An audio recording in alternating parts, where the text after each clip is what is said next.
so we're trolling around Chicago as Spine, and a lot of shows with our brothers, Rebels Without Applause. Probably, I'm going to say, top 2 unsigned bands ever I've seen. First would be Crash Alley from the JJ's days when Toy Box was running in its heyday, and Rebels Without Applause. So much talent in that group, and go check them out today. Greg Fulton's still playing, man. He's got his own thing. It's not Rebels Without Applause anymore, but look him up. His name's G. Fulton, and he's got a lot of good stuff going on. So anyway, we're up in Chicago, and we're touring around, and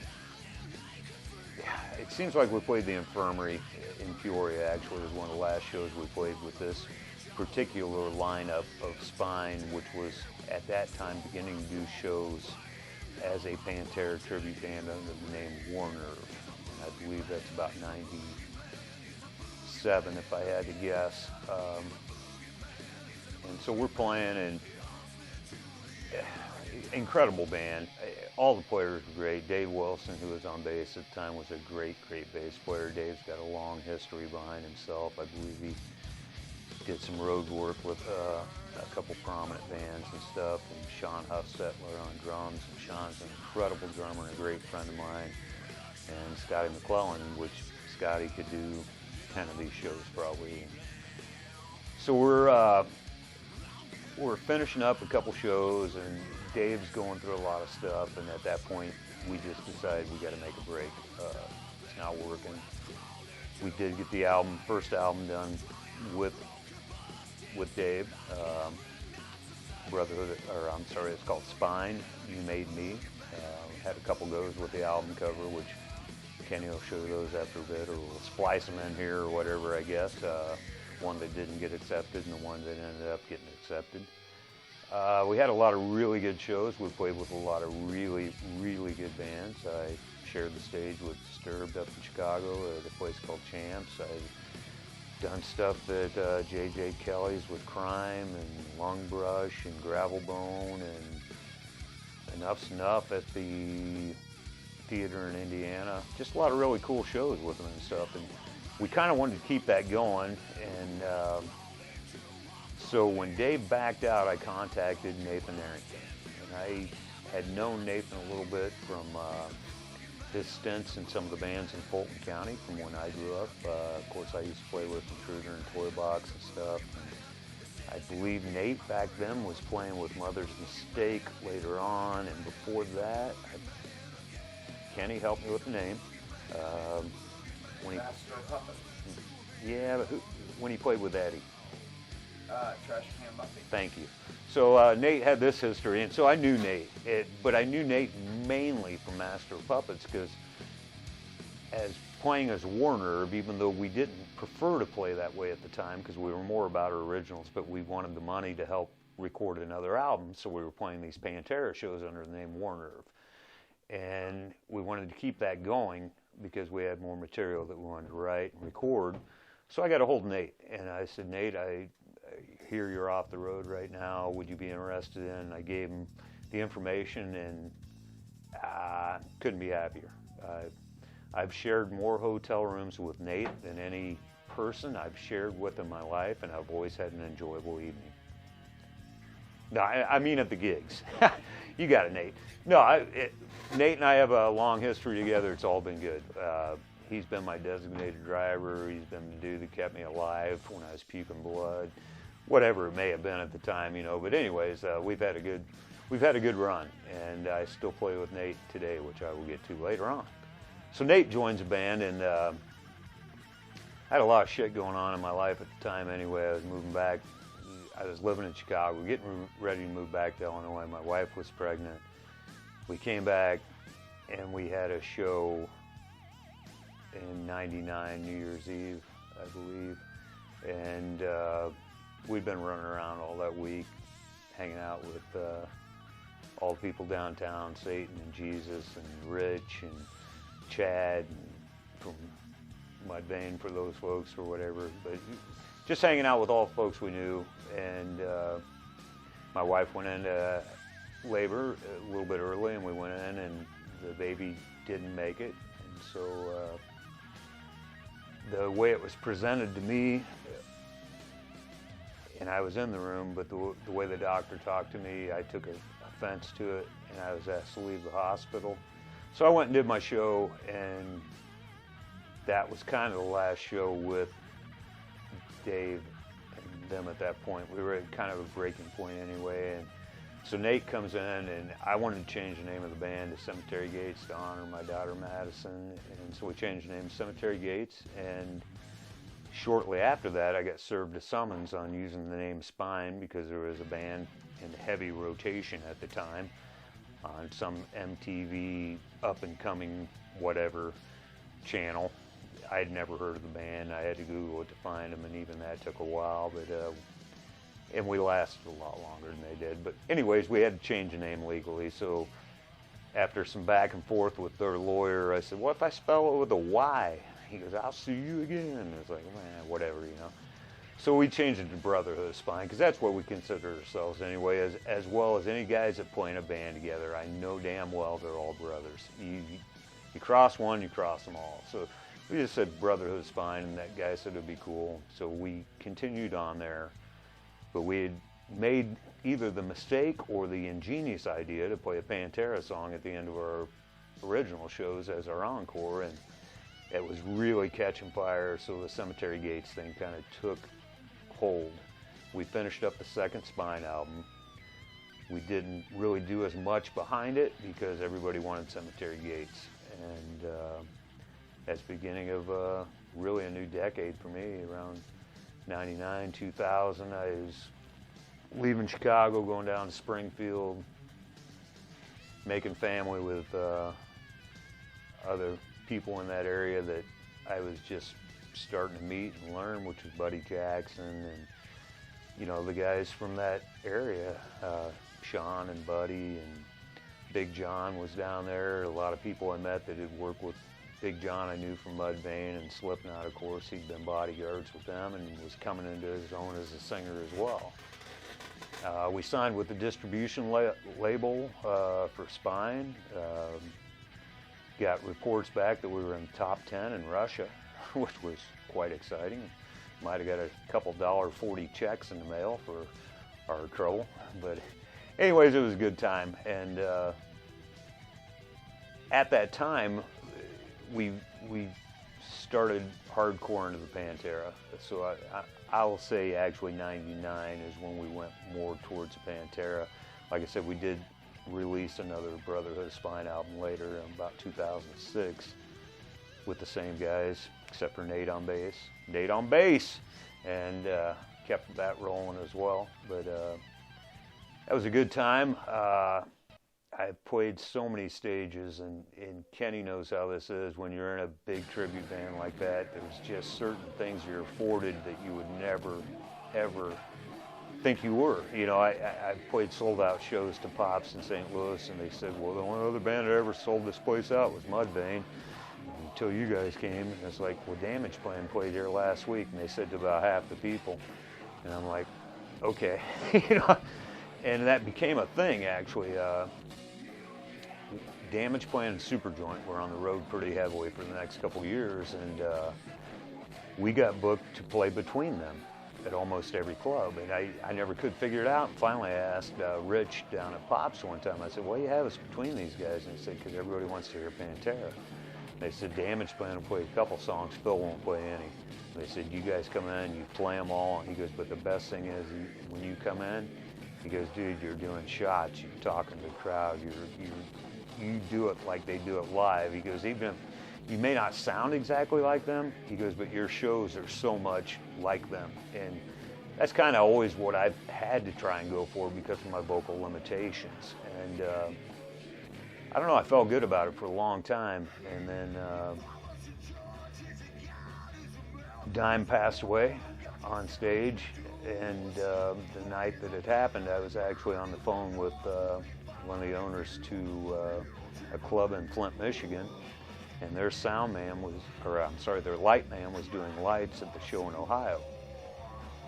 And he said, gonna have to call you back. He goes, my light guy just called me and said they're under gunfire. He goes, get on your computer, and you know, he goes, I heard Dime's dead and I heard Benny's dead, and I cried. And I had to make a choice about what I wanted to do. I didn't know whether to carry on.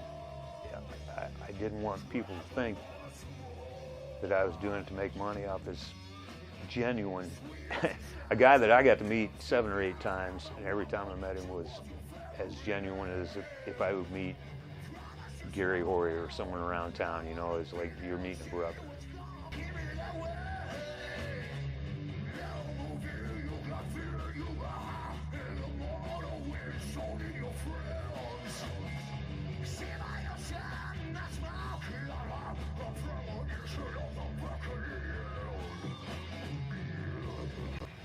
So I make the call, and I call Rich Donald, and I tell him, I'm like, I don't feel right about playing the show.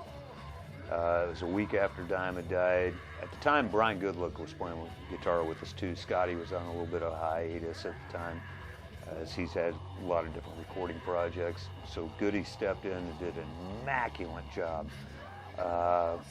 And goddamn, he's a fun dude to play with. If you ever get a tremendous guitar player and even a better dude. A little bit, he still drives his cars with his feet, and those of you who know Brian know what I mean. He literally puts his feet through the floorboard and does a Flintstone-mobile thing. But Goody's a hell of a guitar player and an even better dude. And we went down to St. Louis and we did that show because I called Rich and I told him I didn't feel comfortable and I wanted to cancel it. And he's like, you can't because everybody wants this show to go on. They want to have a vigil for Dime. So we got a hold of Dean Guitars, who was one of our sponsors at the time, and they sent us down some stuff for the show, and we did the first Dime Bash. It was like a week after he passed. As we pulled in, we normally had good crowds there. We played there a couple times and always had 600-700 people or whatever. We pulled in this time, and all I see is a line in the parking lot. And first time they'd ever had like the guard against the stage, because that's when everyone started putting them up again. We'd always had people stage dive before, and now they had the guard on stage, so you couldn't do that. And it was an emotional night. Everyone did a great job. The show was sold out, 1,400 people. I look at Nate at one point during the night, and I'm like, dude, I keep seeing people in the air, and I don't know where they're coming from. They're not stage diving. I can't see them. He's like, Eddie Vedder, Eddie Vedder. And I'm like, what? And so I look up at the light rigging at Pops, and this is a 2.5-story building with a concrete floor, and I see these people, they're scaling the lights, and they're just dropping, and people are catching them because there's no room to fall anyway, but they're dropping from 2 stories plus. So it was a pretty intense evening, and I was thrilled to play it, and that kept me motivated to keep doing the Pantera. Just the fact that people really, really wanted to hear the music and just let us deliver it. And that continued for, like I said, that was when he passed, and I kept playing the Pantera through 2019 is when I finally stepped out. And in between times, the shows we did Dime Fest every year. With Goody still in tow, before Scott came back, we did a show in Wisconsin that was just off the wall, and Goody did such a great job. I remember 5 minutes till showtime, and Goody's nowhere to be found, and we're all sweating it out, and tell the drummer to go find him, and he goes and opens the door, and Goody's like, I'm doing push-ups in here, brother, give me a minute. I'll let you figure out what that means or whatever, but we go down, we kill the show's good. The band that opens with her for us was actually a biker group, a patch biker group or whatever, and a fucking great band, dude. They fucking sound like Motorhead or whatever, but super high energy and stuff. And of course they had their clubhouse, and Goody's trying to be good at the time and not drink and stuff, and he's battled whatever. We all battle our demons, and Goody's being a good dude, man. So the rest of us guys go to this club. It's after hours. It's open all night. It's a bike club. You go in, you drink, whatever. We're there partying for a couple hours. It's got to be 3 in the morning, and in walks Goody. He found a taxi cab driver to take him there just by saying, "Take me to the biker club." So that's probably my best Goody story. Once again, hell of a guy, and I've had Goody play as many shows as I can get him on because his talent is endless, and he's a great guy too. So Godspeed to you, Goody. After that, Scott came back. We continued to tear it up. Cemetery Gates, we booked as much as we wanted. We booked the shows we wanted. We got to the point where we were just playing certain venues because we liked the stage, we liked the PA, we liked the way the people treated us. We didn't try and overstep our boundaries. We kind of laid off the originals, like I said, for a few years, and we did get one more original album out. We got an EP that never got put out. We may dust that one off. It's got a little different sound to it, but we may get back to that. During that time, unfortunately, our original drummer, Sean, had so many back surgeries he was unable to continue playing. So I do want to get into this point that we had several drummers that helped us out. That would be Gary Horry, stepped in for a period of time. Steve Baker stepped in for a period of time. Both of them guys did a great job. Johnny, I can't remember Johnny's last name, but he was a Bloomington drummer. He did a great job. He was only with us for about a year, but he did a great job. And then I ended up conning Buddy Jackson, probably one of my favorite metal drummers ever. Buddy has been in so many great bands, you know, in the local scene, but never really been in a cover band. And I asked him if he was up for it, and I'll be damned, man, he did an incredible job.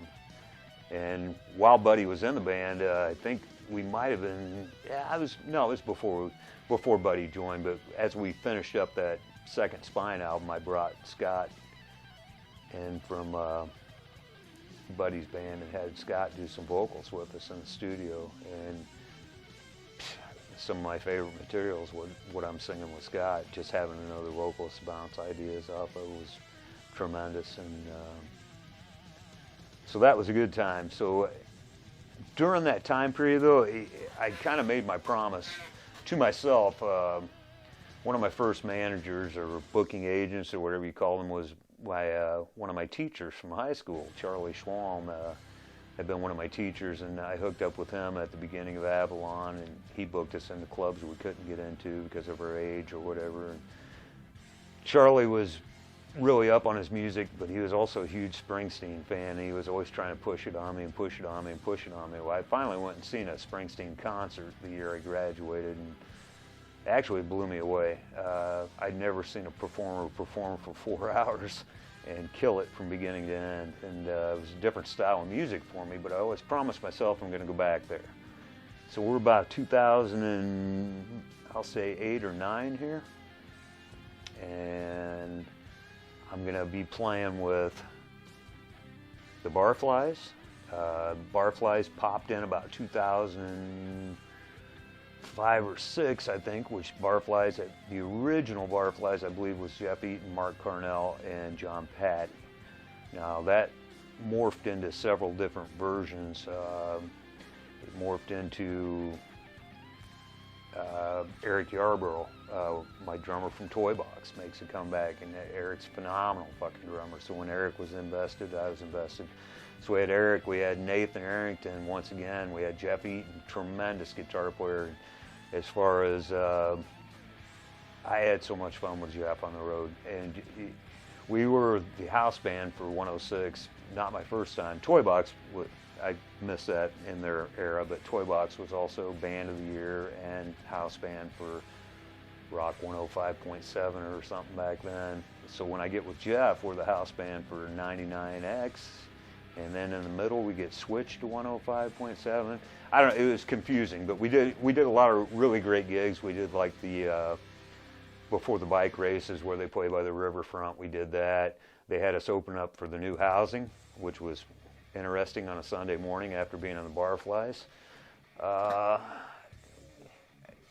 I'm playing with, so not trying to complicate things, but I'm playing with the Barflies at this point in time. I'm playing a few shows with Baked, which was still going on with Jeff, Mark, and John Patty. I'm playing with the Barflies. I'm playing with Toy Box at the time with Pat Bogner and Don Hudson and Steve, and then that became Barney, Brian Thames and Steve and Pat and Kenny Peak and Scott Sarver and a couple other drummers, I think, in that time period, as well as playing in different versions of what was Barflies, which would be pop rocks and a bunch of...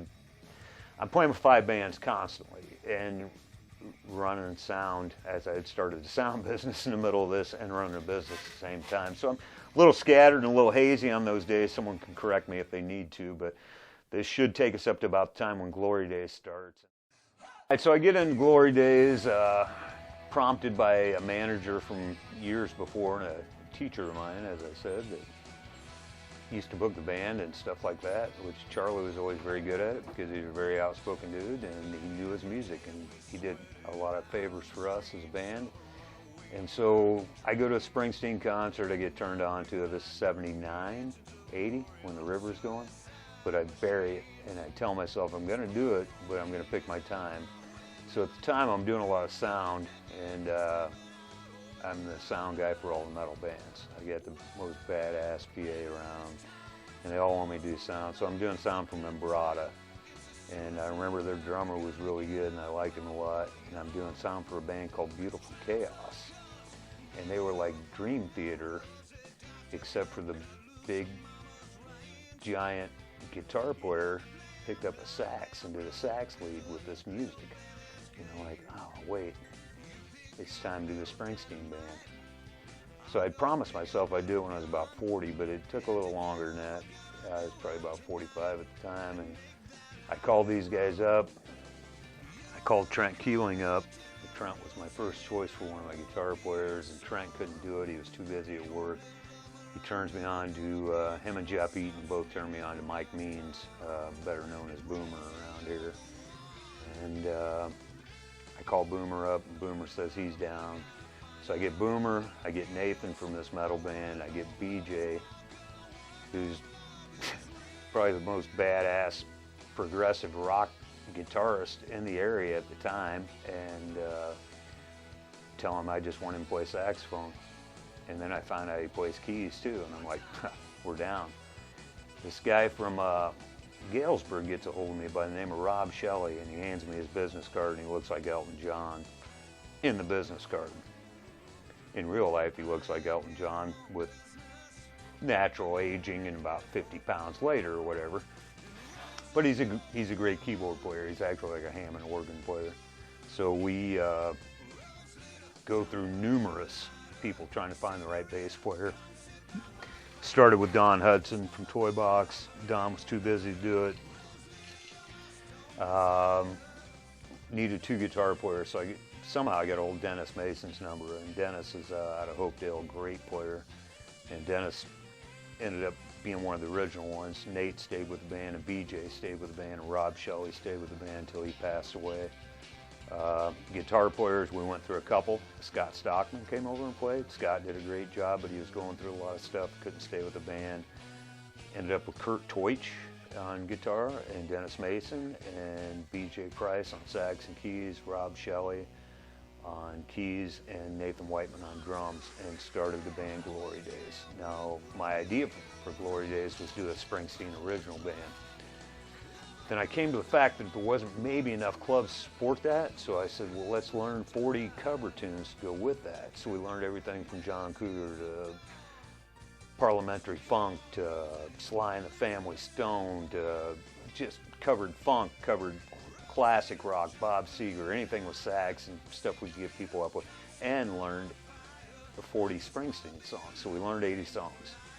And we come out, and Rob had made a promise to the guy at the Lake of the Ozarks that we were the best Springsteen tribute band he'd ever see, and we had never played a show yet.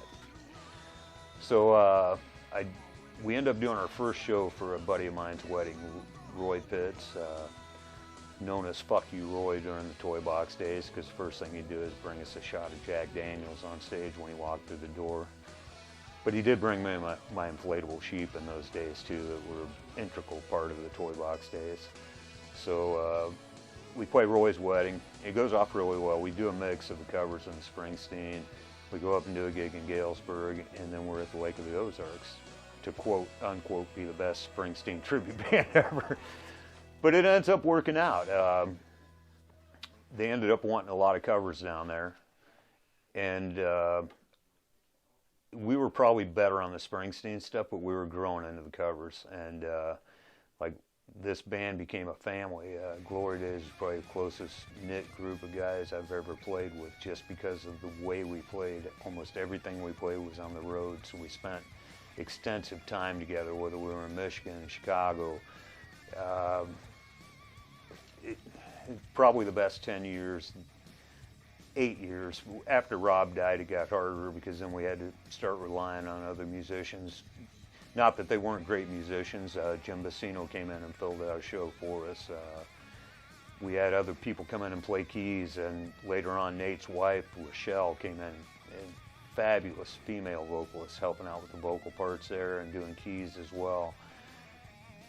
And we had a good run. We did 10 years. At the same time, I was doing Pantera, which used to freak people out because I would do one on one night, one on the next night. I would go do benefits and bring both bands and do Pantera and Springsteen, and truly enjoyed doing both at the same time. So kept that running. And basically, I played with Pantera, the Pantera tribute, and Glory Days both till about 2019, I believe, was about where we're at now in time. And during that period in time, both those bands slowed down. Glory Days just came to a point where we couldn't keep replacing keyboard players and sax players. Sax players are tough to get. If you get a good one, keep a good sax player. I've played with some tremendous sax players, but unfortunately none of them could keep continuing to play with the band, which made playing Springsteen impossible, actually. And so that took a lot of the joy away from that. At the same time, Gates was going gangbusters. Buddy Jackson was doing a bang-up job. About 2019 or so, like I said, I was losing the luster for the Cemetery Gates. I've done it Pantera longer, Pantera did Pantera. I had 20 years in it, over 20. And the Springsteen thing was just coming to an end. I was thinking about leaving the state, and I had recently got married again, and just thinking maybe I would chill out and do a couple things till I left, and ended up playing in a band called Dead and Bloated with Jamie Martinez, Dave Cookson, and our drummer is, played with Biorhythm. Give me a second. I'm going to lose it. Help me out here, Kenny.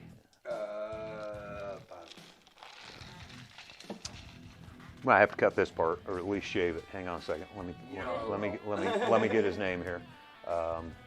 Danny Budke. Okay. All right. Yeah. Danny Budke. Okay, now. So we got Jamie Martinez, Dave Cookson, and Danny Budke, and we're calling this thing Dead and Bloated. And I'm having a good time because this is basically Toy Box. I am straight back to the grunge and straight back to doing what I do. And at the time, I'm thinking, you know what? Maybe I ought to do another tribute band. And so I put Press Play together. I got a banner over here, Press Play, and it was Andrew Vickers. It was myself. Stuntman was on drums, and Nathan Arrington on bass. And really proud of the way that was coming out. We had played 3 or 4 shows, and that's about when I got the job offer to go to Texas. And ended up having to put both those bands down for a few minutes, and I moved down to Texas. I was in Texas. I brought COVID to Texas, they told me. That's Slayer upstairs. Sorry about that. I was in Texas. We took the COVID down there, survived the worst winter in history. I did jam with some incredible musicians down there, but never actually got a band together. But shout out to Scott and Chris and Texas down there for the couple opportunities I had. And about that point in time, recently journeyed back to Illinois to be with my family during some times that I think they needed me to be with them, and bring my young daughter Slayer back to meet the country. And since then, have put Press Play back together and went back to my roots, something that was probably the most important thing to me in high school, being in a really raw band that was highly energetic, and it's called Holiday Disaster. Some of the boys are walking in right now getting ready for rehearsal, and I guarantee you when Holiday Disaster gets out there, you guys won't be disappointed. This is Mikey. How's it going? So we're putting together a little something new for you. That's my daughter Apollonia over there on the steps, if you've got her as well. And all I can say is I don't have the greatest story around. I've had the greatest musicians around. Little legends. So I guess my favorites in the area, the ones that have inspired me the most, would definitely be Sly Dog, and that's both versions of Sly Dog. The original version was Steve Martin, Steve Suits, I believe, Trent Keeling, Dan Gruder, and Richie on drums. And then the reformed version became Dave Plunk, Pat Duty, Jim Bassino, Larry Harmon, Dan Gruder, and Trent Keeling. Both bands inspired me to be more than what I was, and I think that's really all you can ask for. Good? We're good. Go ahead. Keep going. Okay, so both versions of that band were very important to me during that time period of my life where I was really starting to learn how I wanted to craft my trade, I guess is the best way you would say it. Other bands would be, of course, Clockwork Orange, which was huge at that point in time with Mike Hustler and Andy and Sarge and Jeff as well. But those two at the time actually were probably the main two for me. I didn't really look to so much what was going on in my area as to how to expand my area. Now, since then, when I look at things, you know, I see all the guys around here. I mean, there's so many talented musicians around here. You've got your Bobby Moultons, your Tony Baxter, your Steve Bakers, you've got Scotty McClellan, you've got Buddy Jackson, Nate Arrington on bass and vocals, all guys I played with, DJ Atwood, an incredible guitar player, Kenny Peak. Least I forget Kenny Peak, because there was a time in my life where people thought I killed Kenny, but Kenny's still here. Kenny was doing some toy box shows with us, and I accidentally dropped him onto the concrete. It was not the most pleasant situation to revisit, I'm sure, with Kenny either. But no harm, no foul. Kenny's a good dude. I meant no harm to him. It was just a drunken debauchery at the end of one of the toy box shows back in the day. But these guys to me stand out. All the guys that really go out there and they put themselves out on a limb. You know, a bloody mess. You know, he's true to the core. He's done what he's wanted to do.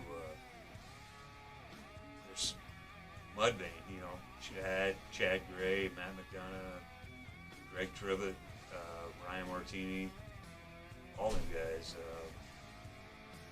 Guys in Chicago, and I've met so many people, and that's been one of the great things about playing for as long as I've played is I've had my ass saved by really good musicians. I'm a fair to middling singer.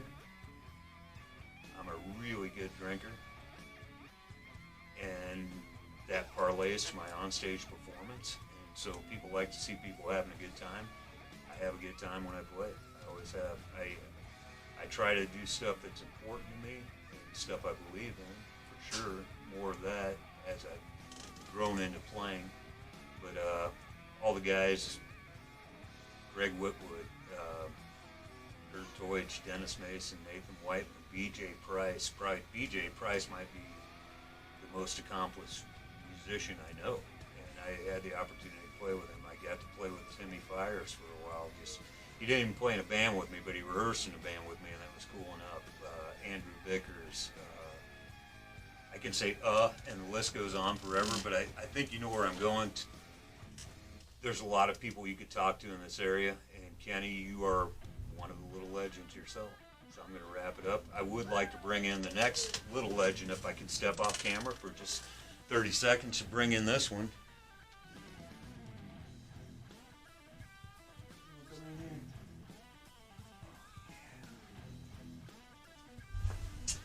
All right, so I've got a long history of bands, a longer history of children, and this is Slayer, Rain, Henderson, the latest in a long line of the Henderson clan. And I want to thank all my kids for understanding my passion for music, because it did keep me away from you guys at times where I should have been with you. Being in a band, you give up a lot of things in your life to do what you like to do in your life, and sometimes people take it the wrong way and think you're doing it for yourself, but I exercise my demons on stage, and that's, if I didn't do it, I would not be a good person, so I feel like I'm a better person. And we all feel like we're better people, right? That's a wrap. That's a wrap.